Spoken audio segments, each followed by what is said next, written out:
أشرقت نفسي بنور من فؤادي حينما رددت يا رب العباد وانتشت روحي وصار الدمع. The commentator here continued to discuss one important point, which is how the prophethood is confirmed.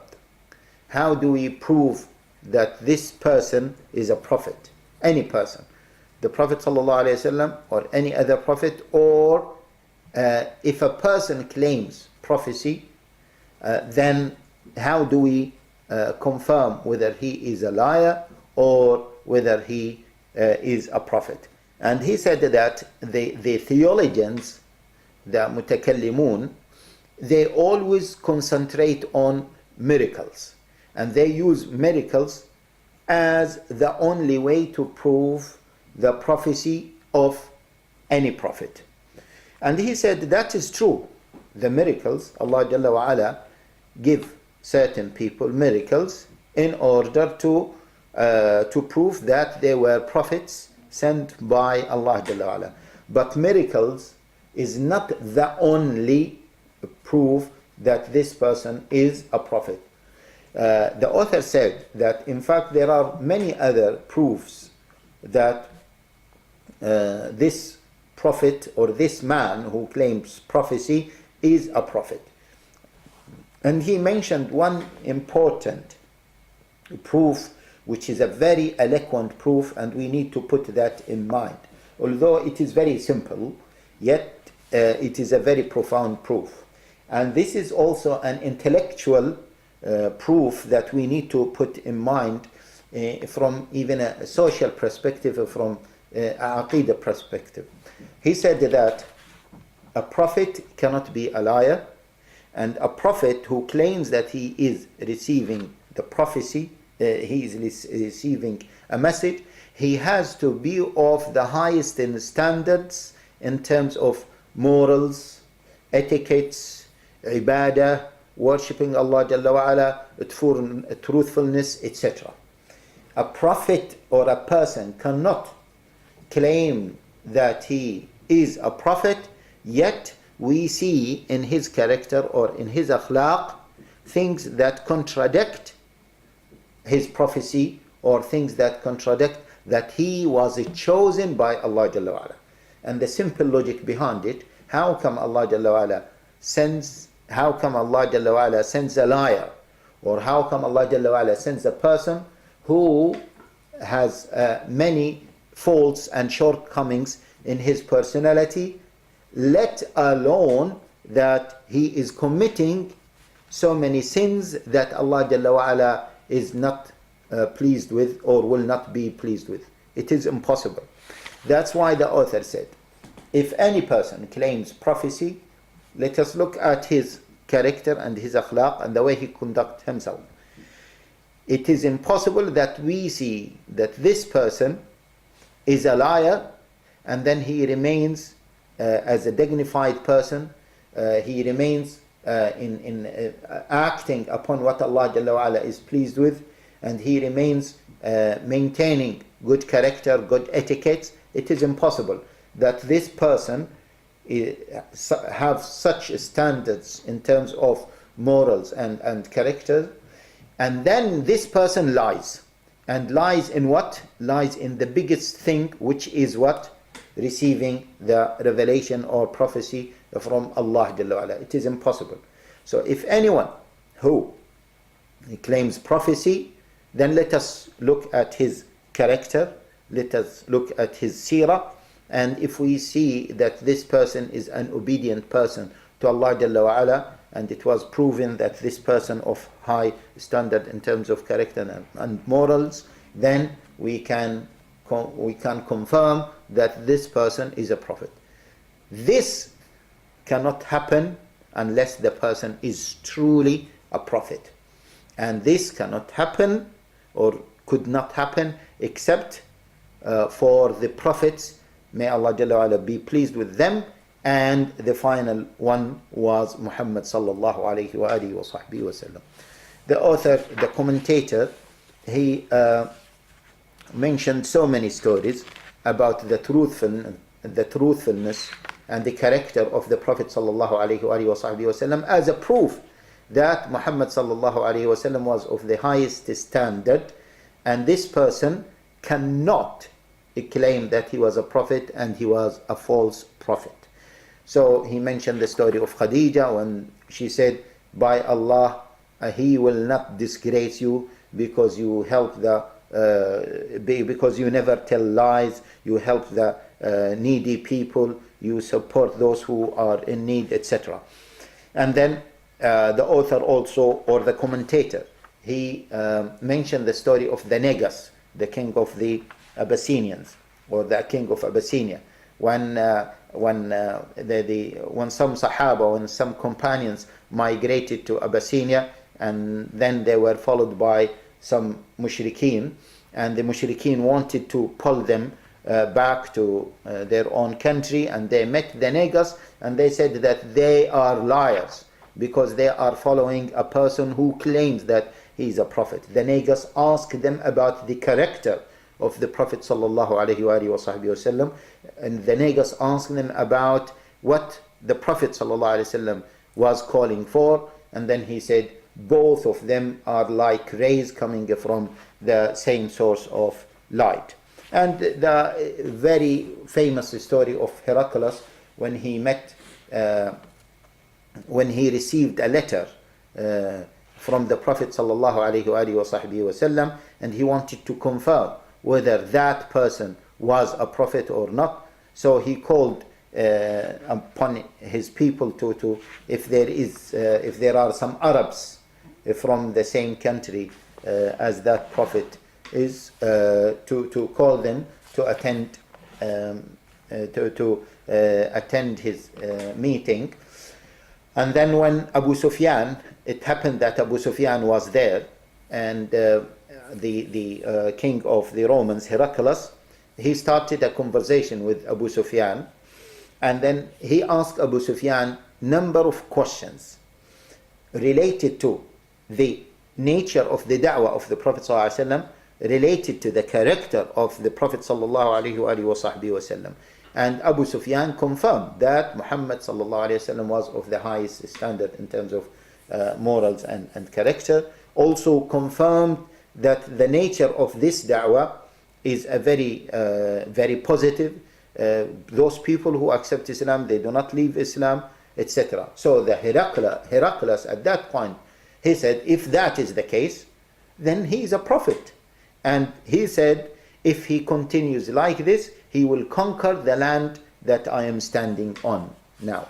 And that's why Abu Sufyan, he said, wow, now the king of Romans are afraid of Muhammad or Ibn Abi Kabsha. They used to call Muhammad ﷺ Ibn Abi Kabsha. So, and there are, of course, some other examples that prove that Muhammad ﷺ is or was a prophet. So this is one way. So we can use the same methodology to prove that this person is a prophet or this person is a liar. And this is a very profound proof, to be honest. Then the author, or the commentator, he spoke about a well-known mas'ala, a well-known issue, which is how to differentiate between a prophet and a messenger, or what is the difference between a prophet and a messenger. Prophet in English refers to or the translation of Nabi. A messenger, they say that it is the translation of a Rasul. So what is the difference between the Nabi and the Rasul, the prophet and the messenger? This is a well-known mas'ala, a long mas'ala. Many scholars have stated different ways of differentiating between a prophet and a messenger. The author of Sharh al-Tahawiyah here, he used this famous one. In his opinion, he said that it is the strongest opinion, is that the prophet is the one who received the message from Allah Jalla wa Ala, but he was not commanded to convey that message. However, the messenger is the one who received a message from Allah Jalla wa Ala, and he was commanded to convey that message to the rest of the people or to certain people. So he said that every single messenger is a prophet, but it is not the opposite. Means there might be a messenger who is not a prophet because he was not commanded to convey the message. But if there is a messenger, it means that he received a message. So he is definitely a prophet. Now you know that Shaykh al-Islam Ibn Taymiyyah has another difference, or has another opinion in terms of the difference between a prophet and a messenger. Ibn Taymiyyah believes that the prophet is a person who came and he reinforced a message that has preceded him. So he did not bring a new message to the people. But the messenger is a person who came to introduce a new message. What does introducing a new message mean? It means that the people, either the people denied the message of the previous prophet, so he is now telling them or conveying the new message to them, or those people did not receive any message. So the messenger is coming to convey the message of Allah Jalla wa Ala to them, and for them they have not received any message previously. But the prophet is a person who received the same message, and he was sent to people who already received the same message, by another prophet, and he is just reminding them or reinforcing that message. Anyway, this is, some other scholars have some other way of differentiating between a prophet and a messenger. Okay. The author, rahimahullah, then says, وَإِنَّهُ خَاتَمُ الْأَنْبِيَاءِ وَإِمَامُ الْأَتْقِيَاءِ وَسَيِّدُ الْمُرْسَلِينَ وَحَبِيبُ رَبِّ الْعَالَمِينَ. Yeah, it seems here that it is not وَإِنَّهُ, it looks that وَأَنَّهُ. The previous one was وَإِنَّ مُحَمَّدًا رَسُولُ. Yeah, and after that is وَأَنَّهُ. So the author, rahimahullah, says, and he is the seal of the prophets, he is the leader of the pious, he is the chief of the messengers, he is very dear to the Lord of the worlds. Yeah, these are here in the Arabic version, yani constitutes number of statements, not just one statement. Here, وَأَنَّهُ خَاتَمُ الْأَنْبِيَاءِ.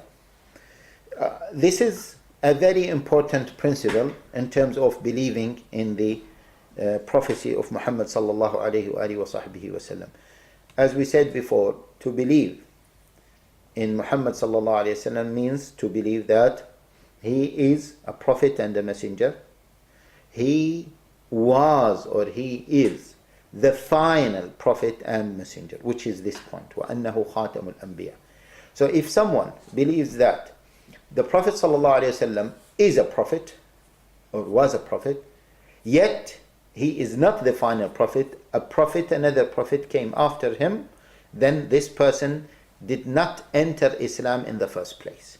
Taban, if he was an ignorant person, and he accepted that Muhammad sallallahu alayhi wa sahbihi wa sallam is the prophet, and he was believing on this, then when he grew up and he started to endorse this belief that there is a prophet after Muhammad sallallahu alayhi wa sallam, we say that this person apostated or committed a kufr, an act of kufr which takes him out of the fold of al-Islam. Because originally speaking, he was just believing in Muhammad sallallahu alayhi wa sallam in general. But if the person, he was born and from a very young age he was told that there is Muhammad sallallahu alayhi wa sallam as a prophet and there is another prophet, we say that this person did not enter Islam in the first place. I say this because here in England and in Europe, in the West in general, there are people who claim that Muhammad sallallahu alayhi wa sallam is not the final prophet. There is a prophet after Muhammad sallallahu alayhi wa sallam, which is Ghulam Mirza Khan. Of course, this is the most famous sect. Otherwise, there were some other few sects here and there who claimed that there were some other prophets who received revelation after the time of the Prophet sallallahu alaihi wasallam. But the well-known sect, which is the Qadianiyah or Ahmadiyya, or sometimes they called Baha'is, that who believe that there is a prophet, Ghulam Mirza Ahmad Khan. He was a prophet. He received a message after the Prophet sallallahu alaihi wasallam. طبعا we don't want to speak in length about them because by the consensus of all scholars, they did not enter Islam in the first place. And that's why the OIC Fiqh Council confirmed in their fatwa that they are not Muslims in the first place, the Ahmadiyya and the Qadianiyya. So this is something well known, should be well known.